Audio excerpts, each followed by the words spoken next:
መጽሐፈ አስቴር ምዕራፍ 9 የአይሁድ ድል ማድረግ። አዳር በተባለው በ12ኛው ወር 13ኛ ቀን በንጉሡ ትእዛዝ የወጣው አዋጅ የሚፈጸምበት ዕለት ነበር። በዚህም ዕለት የአይሁድ ጠላቶች የበላይነቱን እንደሚያገኙ ተማምነው ነበር። ሁኔታው ግን ተለወጠና አይሁድ በሚጠሏቸው ላይ የበላይነትን አገኙ። የእነርሱን መጥፋት በሚፈልጉ ወገኖች ላይ አደጋ ለመጣል አይሁድ በንጉሥ ጠረክሲስ አውራጃዎች ሁሉ ባሉት ከተሞቻቸው ተሰበሰቡ። የሌሎቹ አገር ዜጎች ሕዝብ ሁሉ ፈርተዋቸው ስለነበር ማንም ሊደፍራቸው አልቻለም። የየአውራጃው መኳንንት ሁሉ፣ እንደራሴዎች፣ የአውራጃ ገዦች እንዲሁም የንጉሡ አስተዳዳሪዎች አይሁድን ረዷቸው።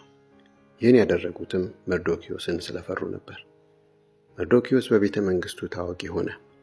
ዝናው በየአውራጃው ሁሉ ተሰማ። ኃይሉም እየበረታ ሄደ። ስለዚህ አይሁድ ጠላቶቻቸውን ሁሉ በሰይፍ እየመቱ ገደሏቸው፣ አጠፏቸውም። በሚጠሏቸውም ላይ ደስ ያላቸውን አደረጉ። አይሁድ በሱሳ ግንብ 500 ሰው ገደሉ፣ አጠፉም። ፖርሻንዳታን፣ ደልፎንን፣ አስፓታን፣ ፖራታን፣ አዳሊያን፣ አሪዳታን፣ ፓርማሽታን፣ አሪሳይን፣ አሪዳይንና ዋይዛታንም ገደሉ። እነዚህም አይሁድ ጠላት የሆነው የአመዳቱ ልጅ የአማ 10 ወንዶች ልጆች ነበሩ። በምርኮ ላይ ግን እጃቸውን አልዘረጉም። በሱሳ ግንብ የተገደሉት ሰዎች ብዛት በዚያኑ ዕለት ለንጉሡ ተነገረው። ንጉሡም ንግሥት አስቴርን አይሁድ በሱሳ ግንብ 500 ሰውና 10ን የአማ ልጆች ገድለዋል፣ አጥፍተዋልም። በተቀሩት በንጉሡ አውራጃዎችስ ምን አድርገው ይሆን? አሁንስ የምትለምኘው ምንድን ነው? ይሰጥሻል። የምትጠይቂውስ ምንድን ነው? ይፈቀድልሻል አላት። አስቴርም ንጉሡን ደስ የሚያሰኘው ከሆነ በሱሳ የሚኖሩ አይሁድ የዛሬውን አዋጅ ነገም እንዲደግሙት ፈቃድህ ይሁን፣ 10 የአማ ወንዶች ልጆችም እንጨት ላይ ይሰቀሉ አለች። ንጉሡም ይህ እንዲሆን አዘዘ። በሱሳ አዋጅ ተነገረ። 10ንም የአማ ወንዶች ልጆች ሰቀሏቸው። በሱሳ የሚኖሩ አይሁድ አዳር በተባለው ወር በ14ኛው ቀን በአንድነት መጡ። በሱሳም 300 ሰዎች ገደሉ። በምርኮ ላይ ግን እጃቸውን አልዘረጉም። በዚህ ጊዜ በሌሎች በንጉሡ አውራጃዎች የሚኖሩ የተቀሩት አይሁድ ራሳቸውን ለመከላከልና ከጠላቶቻቸውም ለመገላገል ተሰበሰቡ። ከሚጠሏቸውም 75,000 ገደሉ። በምርኮ ላይ ግን እጃቸውን አልዘረጉም። ይህ የሆነው አዳር በተባለው ወር 13ኛ ቀን ነበር። በ14ኛው ቀን አረፉ። ዕለቱንም የተድላና የደስታ ቀን አድርገው ዋሉ። የፉሪም በዓል መከበር። በሱሳ የሚኖሩ አይሁድ ግን በ13ኛውና በ14ኛው ቀን ተሰብስበው ነበር። ከዚያም በ15ኛው ቀን አረፉ። ዕለቱንም የተድላና የደስታ ቀን አድርገው ዋሉ።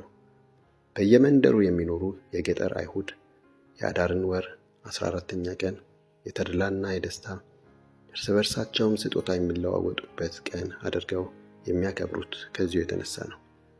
መርዶክዮስ የተፈጸሙትን እነዚህን ድርጊቶች ጻፈ። ደብዳቤ አዘጋጅቶም በመላው የንጉሥ ጠረክሲስ አውራጃ በቅርብና በሩቅ ለሚገኙት አይሁድ ሁሉ ላከ።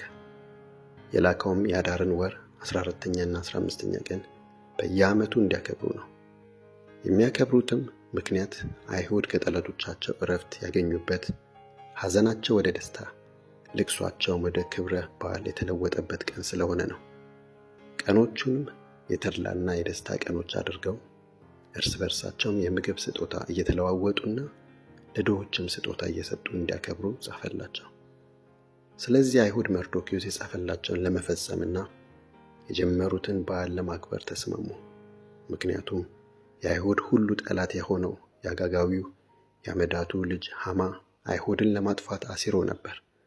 ሊፈጃቸውና ሊያጠፋቸውም ፉር የተባለ ዕጣ ጥሎ ነበር። ሴራው በንጉሡ ዘንድ እንደታወቀ ሐማ በአይሁድ ላይ ሸረበው ሴራ በገዛ ራሱ ላይ እንዲጠመጠም እርሱና ወንዶች ልጆቹም በእንጨት ላይ እንዲሰቀሉ የጽሑፍ ትእዛዝ አስተላለፈ። ስለዚህ እነዚህ ቀኖች ፉር ከሚለው ቃል ፉሪም ለመባል በቁ። በዚህ ደብዳቤ ስለተጻፈው ሁሉ፣ ስላዩትና ስለደረሰባቸውም ነገር ሁሉ አይሁድ በታዘዘውና በተወሰነው ጊዜ እነርሱና ዘሮቻቸው እሱን የተጠጓቸውም ሁሉ እነዚህን 2 ቀኖች በየዓመቱ ባለማቋረጥ እንዲያከብሩ ሥርዓት አድርገው ራሳቸው ወሰኑ። እነዚህን ቀኖች በእያንዳንዱ ትውልድ፣ በእያንዳንዱ ቤተሰብ፣ በእያንዳንዱ አውራጃና በእያንዳንዱ ከተማ መታሰብና መከበር ይኖርባቸዋል። ይኸውም እነዚህ የፉሪም ቀኖች በአይሁድ ዘንድ ሳይከበሩ እንዳይቀሩ፣ መታሰቢያቸውም ከዘሮቻቸው መካከል እንዳይደመሰስ ነው። ስለዚህ የአቢካኢል ልጅ ንግሥት አስቴር ከአይሁዳዊው ከመርዶክዮስ ጋር በመሆን ፉሪምን አስመልክተው ይህችን ሁለተኛይቱን ደብዳቤ ለማጽናት በሙሉ ሥልጣን ጻፉ። መርዶክዮስም የመልካም ምኞት መግለጫና ማረጋገጫ የሆነውን ደብዳቤ በጠረክሲስ ግዛት ውስጥ በሚገኙት 127 አውራጃዎች ለሚኖሩት አይሁድ ሁሉ ላከ። የላከውም አይሁዳዊው መርዶክዮስና ንግሥት አስቴር ባወጁላቸውና እንደዚሁም የጾሙንና የሰቆቃውን ጊዜ በሚመለከት ለራሳቸውና ለዘራቸው ባጸኑት ውሳኔ መሠረት እነዚህ የፉሪም ቀኖች በተወሰነላቸው ጊዜ እንዲከበሩ ነው። የአስቴር አዋጅ ስለ ፉሪም የወጣውን ሥርዓት አጸና። ይህም በመዝገብ ተጻፈ።